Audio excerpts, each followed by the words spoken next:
What's up, guys, and welcome back to my channel. And if you're new here, then welcome to our little corner of the internet. Today we're going to be watching a video titled Why Americans Are Falling Behind Even with 2 Jobs. I feel like this is something that occurs around the world right now, but I guess let's see what this video is about. Also, I know I really need to clean up the mess back there and do something about it. I haven't decided yet what I'm gonna do. I just kind of put everything in the shelves, so let's see what this video is about. Today, 51% of U.S. households do not earn enough to cover their basic expenses. A study released overnight by the University of Wisconsin Population Health Institute shows the wage many people earn does not nearly cover the amount needed for basic necessities. In at least 25 of the 100 largest U.S. cities, an annual salary of $100,000 no longer covers the basic expenses of a family of 3. It used to be that a 6-figure salary was like the gold standard, but nowadays that may not be enough to make ends meet in certain parts of the country, especially like New York or San Francisco, where it costs so much more just to cover your daily expenses. In many families, New York, rent is so high, but I think it's also because it's like kind of like a touristic area. I don't know if it's like here, but here in touristic areas, the prices are always so much higher.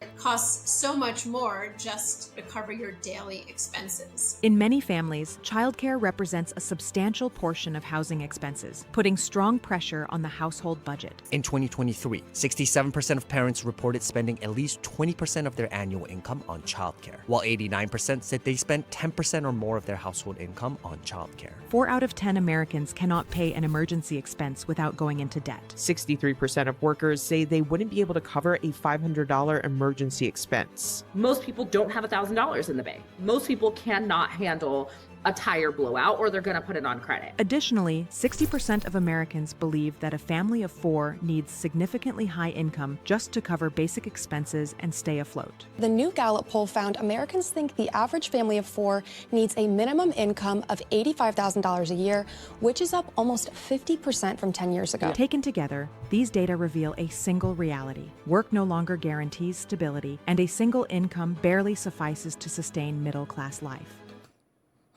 I feel like this is an issue all around right now. At least here in Spain, it's nearly impossible to have economical stability with a normal job. So why one income no longer pays for the American dream?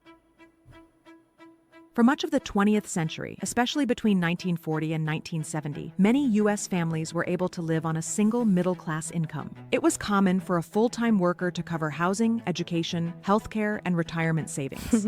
Imagine that. In fact, during that period, more than 60% of households relied on a single economic provider. However, that reality has changed drastically in recent decades. Today, the median household income is around $80,000 per year, but in most cases, this amount comes from 2 people working, not just one. At the same time, the cost of housing, healthcare, and education has grown much faster than wages, reducing workers' purchasing power. This shift reflects multiple transformations in the economy, work, cost of living, and household structure. Currently, most households depend on 2 or more incomes, making it increasingly difficult to sustain a family on a single salary. Research from the Institute for Family Studies found that actually only about 4 in 10 married couples with families with young children are getting by on 1 income. Since the late 20th century, the U.S. labor market has moved away from the stable employment that characterized the post-war period. Between 1980 and 2023, the proportion of workers covered by a union fell from approximately 20% to less than 11%,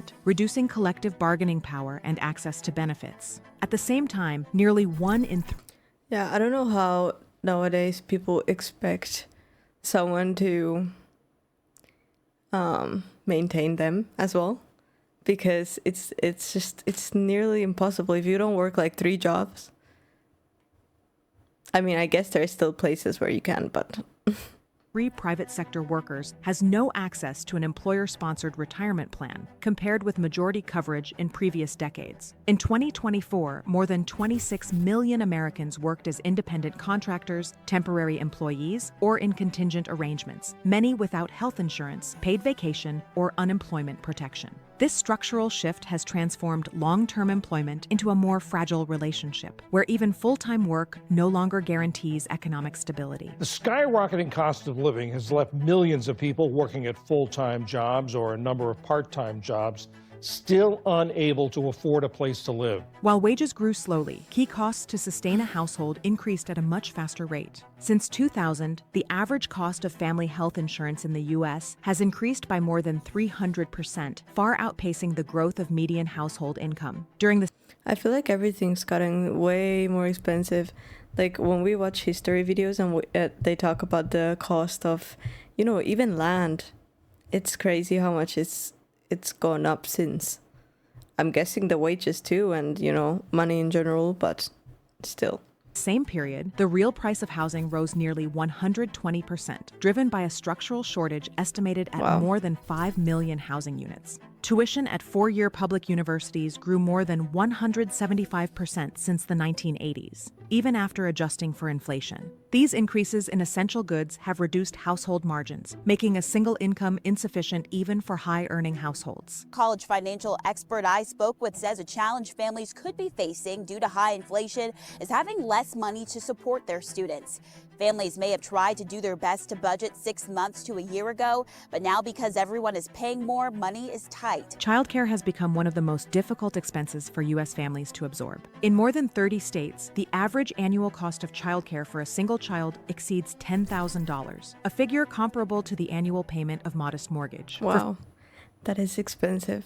Families with 2 young children, childcare can represent up to 35% of total household income, even when both parents work full-time. In 2023, nearly 4 out of 10 parents reported reducing work hours or declining job opportunities due to the high cost of childcare. This unavoidable expense to participate in the labor market reinforces the need for a second income just to maintain basic household functioning. Research from the Bank of America Institute shows childcare costs rising 1.5 times faster than inflation. And since federal relief for childcare during COVID-19 ended in October 2023, families are scrambling to find quality, low-cost care. The rising cost of living has reduced the financial margin of many households. Even with stable employment, income often only covers immediate needs. This pressure is reflected in daily routines. In many cases, money does not last until the end of the month. More than 60% of adults in the United States live paycheck to paycheck at least part of the year. For many households, it is no longer a regular practice, but an exception. Only 44% of families report having enough savings to cover 3 months of basic expenses. The lack of savings makes unforeseen expenses critical. Even minor costs.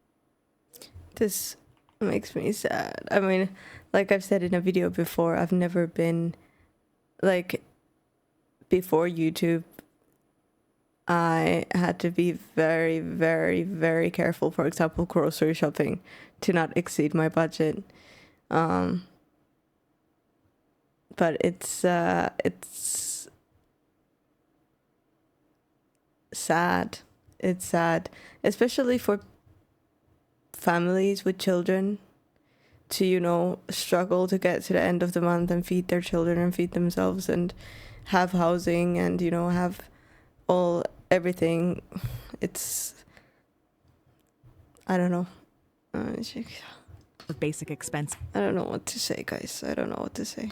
The lack of savings makes unforeseen expenses critical. Even minor costs can disrupt the entire budget. In this fragility, credit shifts from a backup to a daily necessity. For example, in 2024, credit card debt surpassed an alarming figure, reaching a historic high. So according to the New York Federal Reserve, Americans are pulling out their plastic more often. Credit card debt hitting a record $1.16 trillion this past quarter. And this rise in credit card debt, as you can see, is happening at a much faster pace than any other time in the past 2 decades. The rise of dual-income households is not only due to economic necessity, but also a profound transformation in labor roles. In 1960, fewer than 35% of married women participated in the labor force, whereas by 2024, this figure had increased considerably.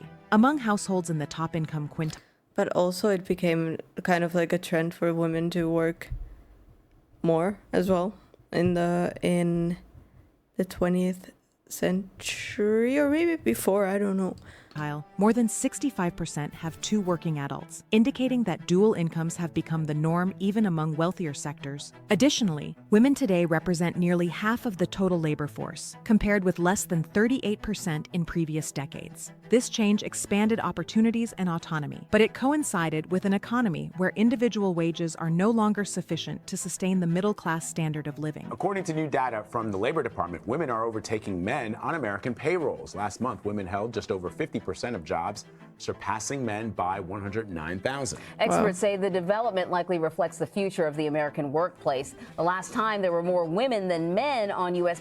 payrolls was in the mid-2010. For decades, wages grew alongside productivity, but this relationship has steadily weakened. Since 1979, labor productivity has increased more than 60%, while the real hourly wage of the average worker has grown less than 20%.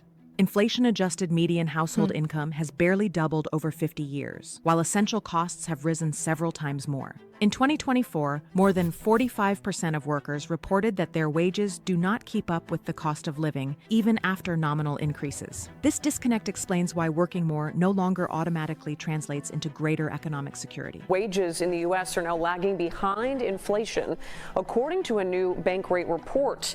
It found on average over the last 4 years, Americans have earned 1.2 percentage points below cost of living increases. The difficulty of sustaining a household on a single income in the U.S. is not the result of individual choices, but of structural changes accumulated over decades. The transformation of the labor market, the loss of jobs with benefits, the growth of precarious work, and the stagnation of real wages have reduced the ability of a single salary to provide stability. This is compounded by the sustained increase. But this happens all around, not only in America. But I really hope that these issues get fixed in the next few years, at least to some extent, because it's not a way to live.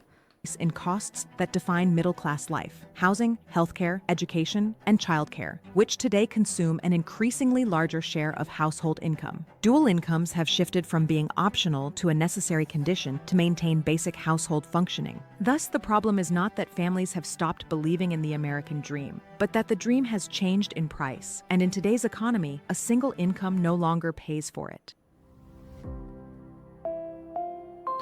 Well, that was depressing. No, but really, it's worrying how much it's changed throughout the years and where it seems to be going all over the world. And yeah, it's just uncomfortable to think about, but it's the reality for most of us. But yeah, please leave your thoughts in the comments below, guys. Thank you for joining me for this video. I hope you liked it. Please leave a like, subscribe if you haven't yet, and I'll see you guys in the next video.